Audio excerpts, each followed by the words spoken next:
오늘 주신 하나님 말씀 마태복음 15장 제 21절부터 31절 39절까지 말씀입니다. 21절부터 24절 같이 읽겠습니다. 시작. 예수께서 거기서 나가사 두로와 시돈 지방으로 들어가시니 가나안 여자 하나가 그 지경에서 나와서 소리질러 이르되 주 다윗의 자손이여 나를 불쌍히 여기소서 내 딸이 흉악하게 귀신 들렸나이다 하되 예수는 한 말씀도 대답하지 아니하시니 제자들이 와서 청하여 말하되 그 여자가 우리 뒤에서 소리를 지르오니 그를 보내소서. 예수께서 대답하여 이르시되 나는 이스라엘 집에 잃어버린 양 외에는 다른 데로 보내심을 받지 아니하였노라 하시니. 아멘. 21절부터 두로와 시돈 지역으로 가십니다. 14장 34절에서 게네사렛에서 장로들의 전통에 관한 논쟁을 하신 후 두로와 시돈 지역으로 옮겨가시는 것입니다. 지도를 보여드리겠습니다. 여기서 예수님이 늘 가버나움에 계시다가 팔복산에서는 기도하시고 벳세다에서 오병이어의 기적을 베푸시고 본인은 다시 이렇게 기도하러 산에 가셨다. 팔복산에 가셨고 제자들은 배를 타고 가라고 하셨죠. 게네사렛. 배를 타고 가는 도중에 폭풍을 만났고요. 여기서 이제 예수님이 제자들을 베드로가 물에서 걷는 그런 기적이 있었습니다. 그리고 이 게네사렛에서 많은 치유 사건들이 일어났죠. 그 이후에 이 게네사렛에서 다시 두로와 시돈 지역으로 가시는데 여기가 두로입니다. 여기가 두로고 여기가 시돈이고요. 게네사렛에서 두론까지는 약 50km 정도 되고요.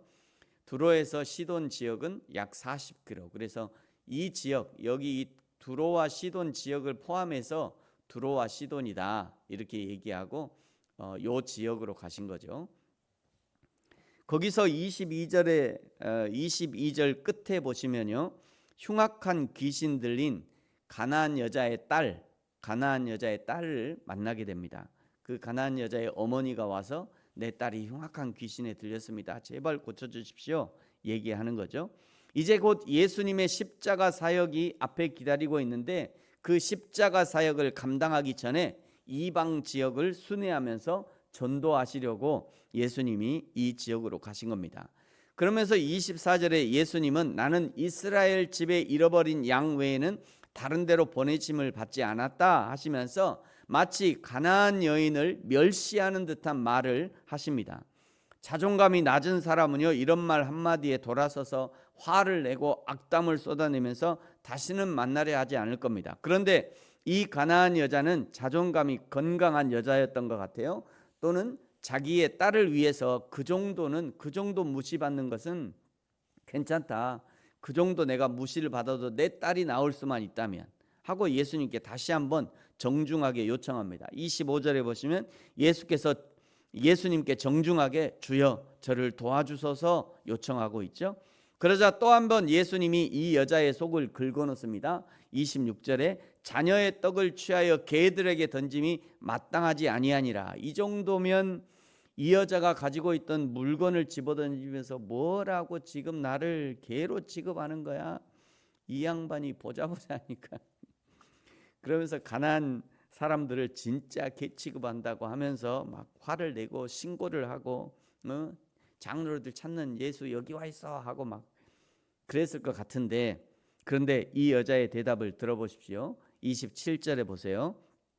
여자가 이르되 주여 올소이다마는 개들도 제 상의 주인에게서 제 주인의 상에서 떨어지는 부스러기를 먹나이다 하니. 도대체 어떻게 이런 일이 일어날 수 있을까? 신기한 일입니다. 이 여자가 26절에 예수님의 말씀 속에 힌트를 발견한 거죠.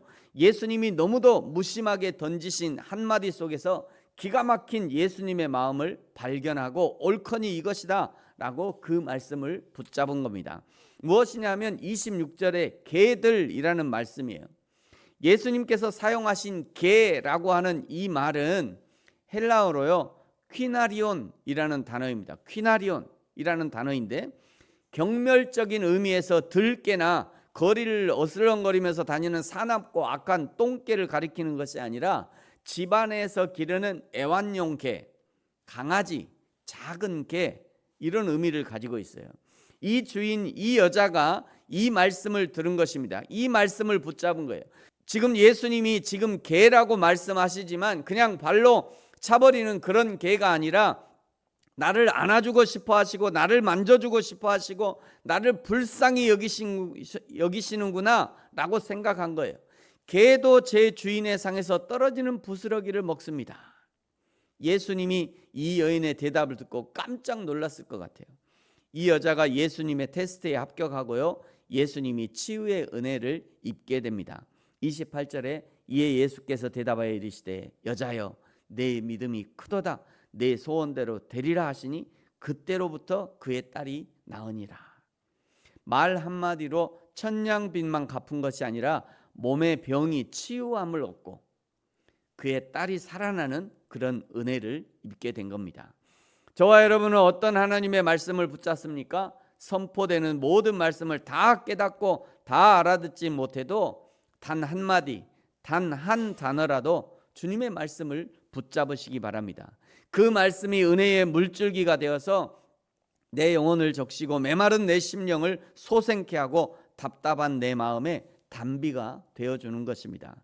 29절에 예수님께서 두로와 시돈에서 그 가나안 여인을 만난 후 다시 갈릴리 지역으로 돌아오셨습니다. 가나안 여인을 치유하신 후 다른 여러 가지 치유의 사역들을 하시고 하나님 나라의 복음을 전하셨을 것입니다.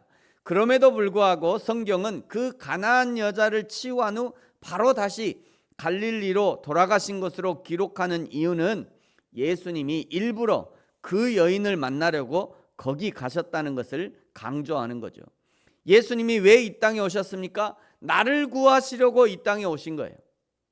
예수님이 왜 이 세상에 교회를 세우셨는가? 나를 하나님의 사람으로 찾으시고 훈련하시고 준비시키려고 이 땅에 교회를 세운 것입니다. 그렇게 적용해야 돼요. 그렇게. 그래야 하나님과 1대1의 관계가 형성이 되는 겁니다. 오늘 여기 우리 부르신 교회는 왜 있습니까? 나를 위해서 있는 거예요. 이 조현철 목사라는 이 한 사람을 하나님의 사람으로 세우시려고, 목회자로 훈련하시려고 하나님이 여기 교회를 세우신 겁니다.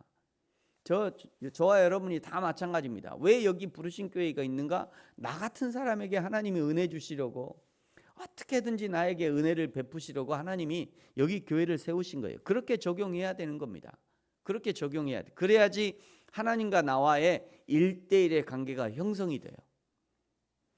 예수님이 다시 돌아오셨다는 소식을 듣고요, 30절에 다리 저는 사람, 장애인, 맹인, 말 못하는 사람, 거기 여러 가지 환자들이 예수님께 와서 고쳐주심을 바랐고 예수 앞에 온 사람들은 예수님이 모두 고쳐주셨습니다. 그러면서 이 예수님의 치유의 은혜로 발생하게 된 효과를 31절에 기록하고 있는데, 이스라엘의 하나님께 영광을 돌리니라. 사실은 이것을 위해서 예수님께서 치유의 은혜를 베풀어 주시는 거죠. 하나님이 우리에게 주시는 모든 은혜의 목적이 바로 이것입니다. 하나님께 영광을 돌리는 것이죠. 32절부터는요, 7병2호로 4,000명을 먹이신 사건을 기록하고 있죠. 32절에 예수께서 내가 이들을 불쌍히 여기고 굶겨 보내지 못하겠다 예수님이 말씀하시자 33절에 제자들이 이렇게 예수님께 묻습니다. 제자들이 이르되 광야에 있어 우리가 어디서 이런 무리가 배부를 만큼 떡을 얻으리까? 그러자 예수님 말씀하시죠. 34절 너희에게 떡이 몇 개나 있느냐? 예수님이 알고 계셨어요. 지난번 오병이어 때 먹고 남은 떡을 다 거두었잖아요. 그거를 지금 보관하고 있는 떡이 있다는 것을 아셨던 겁니다. 그것으로 4,000명을 먹이셨고 배불리 먹인 후 흩어 보내셨어요. 예수님이 오늘 우리에게도 묻습니다. 너희에게 떡이 몇 개나 있느냐? 없다고 손을 뒤로 감출 일이 아니라 주여 여기 보리떡 7개와 작은 생선이 있나이다 하고 내어놓아야 합니다. 그러면 16만 명이나 먹고도 남을 하늘의 양식이 될 것입니다. 사랑하는 성도 여러분, 저와 여러분의 인생을 하나님의 양식으로 사용하시기를, 그리하여 하나님의 나라를 위하여, 하나님의 교회를 위하여 전도와 선교와 생명을 구하는 일에 귀하게 쓰임받는 그런 인생이 되어지기를 예수님의 이름으로 축복합니다. 기도하겠습니다. 하나님 아버지, 감사합니다. 가나안 여인 한 사람을 위해서 두로와 시돈을 방문하신 예수님, 나 같은 한 사람을 위해서 이 땅에 오셨고, 나 같은 한 사람, 하나님의 사람으로 세워가기 위해서 교회를 세우시고 수많은 은혜들을 베풀어 주셨습니다. 그 하나님의 은혜를 알기에 오늘도 하나님 앞에 충성합니다. 우리의 평생을 통해 기쁨으로 예배하며 충성으로 헌신하며 하나님을 기쁘시게 하는, 하나님 앞에 쓰임받는 귀한 인생이 되게 하여 주옵소서. 하나님, 너희에게 무엇이 있느냐 물으실 때 주여 나에게 이것이 있습니다 라고 주 앞에 기쁨과 감사로 내어드리고, 그리고 그것이 하나님의 사람들을 세우고 살려내는 귀한 도구로 쓰임받는 저와 우리의 인생이 될 수 있도록 축복하여 주옵소서. 감사합니다. 예수님의 이름으로 기도합니다. 아멘. 하늘에 계신 우리 아버지, 아버지의 이름을 거룩하게 하시며 아버지의 나라가 오게 하시며 아버지의 뜻이 하늘에서와 같이 땅에서도 이루어지게 하소서.